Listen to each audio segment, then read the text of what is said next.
चीन की चौखट से चालबाजी की चाल जब जब आती है तब तब हमारी सेना जो है उनके शौर्य और वीरता का परिचय दे देती है।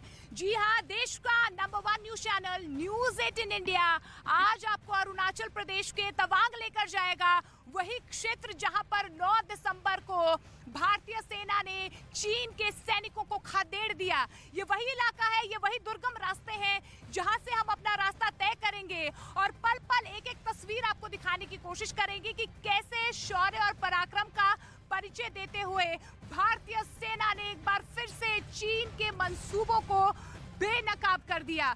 लगातार प्रतिक्रियाओं का दौर तो शुरू ही है, लेकिन तवांग यहाँ पर इस तरीके की झड़प क्यों हुई? क्योंकि तवांग एक ऐसा इलाका है जिसे मिनी तिब्बत भी कहा जाता है।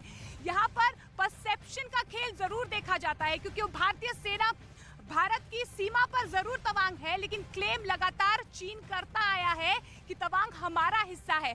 और ऐसे में लगातार टेंशन जो है बरकरार रखने के लिए चीन इस तरीके की चालें चलता रहता है।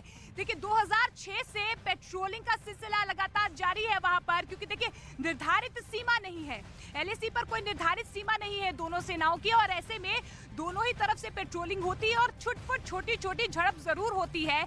लेकिन 9 दिसंबर को क्या हुआ, और 2.5 साल में ये दूसरी बार है जब चीन ने इस तरीके से कदम उठाए हैं भारतीय सेना की तरफ या भारत की सीमा की तरफ, लेकिन हर बार भारत की सेना ने मुंह तोड़ जवाब दिया है चीन की सेना को।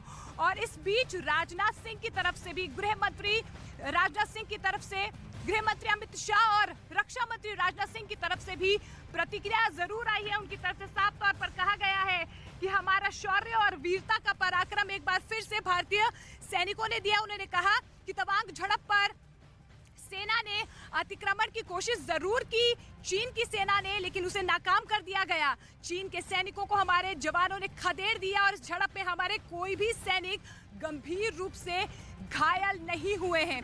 तवांग एक ऐसा इलाका है जिसे मिनी तिब्बत कहा जाता है और बरसों से चीन उस पर कब्जा करने की कोशिश कर रहा है। क्लेम यही करता है कि भले वो भारतीय सीमा में है, लेकिन वो हमारा हिस्सा है। इसके अलावा क्योंकि वहां पर एक मठ है, मोनेस्ट्री है, जिसका दावा लगातार ये करता रहता है चीन की वो मठ हमारा है, क्योंकि जब चीन से दलाई लामा आए थे पहली बार भारत तो इसी मोनेस्ट्री में रुके थे।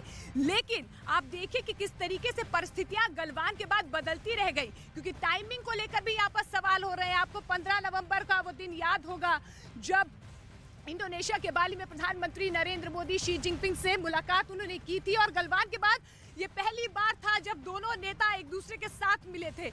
ऐसे में उसके बाद चीन की तरफ से एक बार फिर से इस तरीके की हरकत करना अपने आप में एक बार फिर से भारतीय सेना ने उन्हें खदेड़ दिया है। लेकिन देखिए अब लगातार प्रतिक्रियाओं का दौर तो शुरू हो गया है, लेकिन यहाँ पर रक्षा मंत्री राजनाथ सिंह की तरफ से संसद में क्या कुछ कहा गया, उनकी तरफ से कहा गया जो बड़ा प्रहार भारतीय सेना ने चीन पर किया है, एक बार फिर से सबक सिखाने का काम यहाँ पर चीन को किया गया है। उन्होंने कहा कि सेना ने अतिक्रमण की कोशिश नाकाम कर दी, चीन के सैनिकों को हमारे जवानों ने खदेड़ दिया और इस झड़प में हमारे कोई भी सैनिक गंभीर रूप से घायल नहीं हुए हैं।